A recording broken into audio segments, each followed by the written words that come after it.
Hello friends, సంపద అంటే మనకు అంతులేని కోరిక. కానీ సంపద రహస్యాన్ని తెలుసుకోవడం అంటే ఆధ్యాత్మికంగా శక్తి సంపాదించడమే.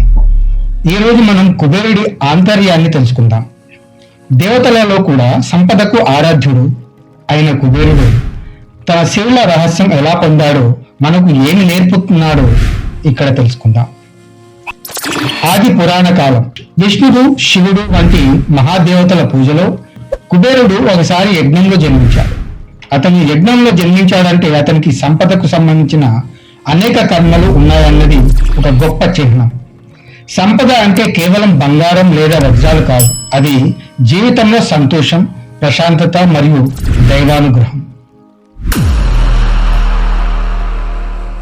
నేను సంపదలతో ఉన్నానని అంతా అనుకుంటున్నారు, కానీ నేను దీని వెనుక కష్టాన్ని, ఆత్మీయాన్ని మర్చిపోలేదు. ఈ సంపద లభించడానికి మామూలుగా ఉండదు. కుబేరుడు సంపదలను సృష్టించుకునే మార్గంలో ముందుకు వెళ్ళడానికి ఆధ్యాత్మిక దృష్టిని పెంపొందించాడు. అతనికి సంపదలు వస్తాయి అని ఎవరూ ఊహించలేదు, కానీ అతనిలో ఉన్న సాధన, ధర్మం, కట్టుబాటు అతన్ని సంపన్నుడిని చేశాయి. ధనం అంటే కేవలం భౌతిక సంపద కాదు, అది నా ఆధ్యాత్మిక సాధనలో వచ్చిన పుణ్యం. అది నాకున్న నిబద్ధతకు ప్రతిఫలం. అది ఒకరోజు దేవతలలో కూడా జలూసమైపోయే కుబేరుడు ఒక నిర్లక్ష్యం వల్ల తన సంపదను నశింపజేశాడు. దైవశక్తులు అతనిని శపించాయి. సంపదలతో పాటు శాంతిని కోల్పోయాడు. నా జీవితంలో గొప్ప సంపదకు కారణం నేనే, కానీ నా అహంకారం నా విలువల్ని తీసుకెళ్ళింది. సంపద కంటే విలువైనది సదా జాగ్రత్త. ఈ సందర్భం కుబేరుడికి ఒక గాఢమైన పాఠం నేర్పింది. సంపదను పొందడం కష్టమైనది కాకపోయినా దాన్ని నిలుపుకోవడం మరింత కష్టమైనది. నిజమైన సంపద అంటే మన ఆత్మలో ఉండే ధర్మం, జ్ఞానం. కుబేరుడు తన నష్టాన్ని గమనించి శివుని ఆశీస్సులు పొందడానికి శరణు వేడుకున్నాడు. శివుడు అతని కృషిని, దివ్యమైన దాహాన్ని చూసి అతనికి తన అనుగ్రహం ప్రసాదించాడు. నీవు కష్టపడి సంపదను పొందడం కేవలం ఆరంభం. నిజమైన సంపద అంటే ఆధ్యాత్మిక చైతన్యం. నీకు ఇచ్చిన ఈ వరం నీ ధర్మానికి, సేవకు ఉపయోగపడాలి. శివుని అనుగ్రహంతో కుబేరుడు మళ్లీ సంపన్నుడై తన పట్టణాన్ని తిరిగి పొందాడు. కానీ ఈసారి అతను సంపదను నిలిపి ఉంచడానికి తన ఆధ్యాత్మిక సాధనను మరింత పెంపొందించాడు. కుబేరుడి సిరుల రహస్యం ఏంటి?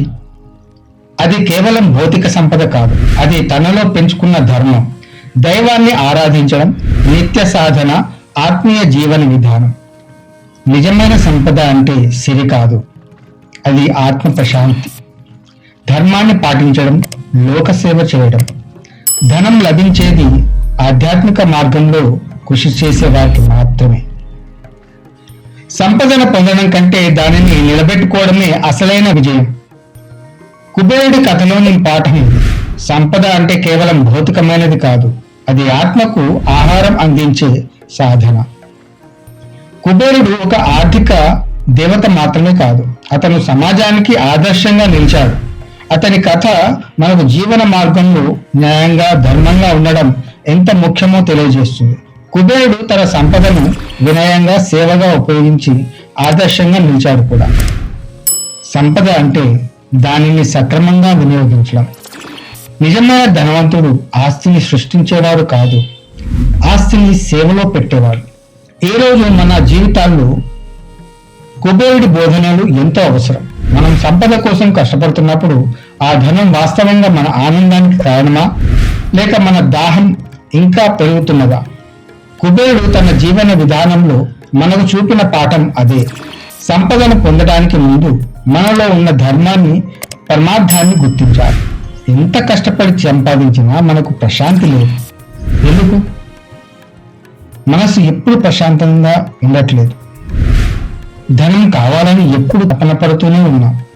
ఈ క్రమంలో కుబేరుడి జీవితం మనకు ఒక స్పష్టమైన దారిని చూపిస్తుంది. ధనం రావాలి అంటే కేవలం కష్టపడడం కాదు, మనం చేయబోయే ప్రతి పనిలో ధర్మం ఉండాలి. సంపద అంటే మన కష్టానికి ప్రతిఫలం మాత్రమే కాదు, అది మన ఆత్మకు చేసిన సేవ కూడా.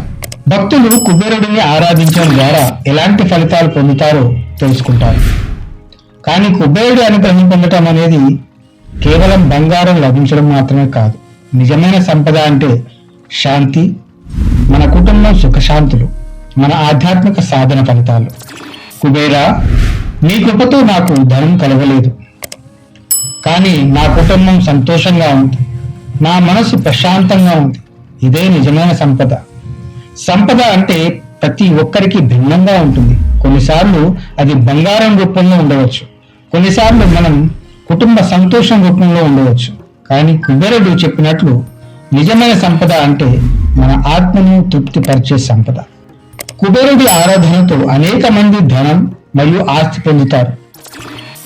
కుబేరుడికి ప్రత్యేకమైన పూజలు, హవనాలు, ఆరాధనలు, వ్రతాలు చేస్తున్న వారు ఆర్థికంగా బలపడటానికి మాత్రమే కాకుండా ఆధ్యాత్మికంగా కూడా ఎదుగుతూ ఉన్నారు.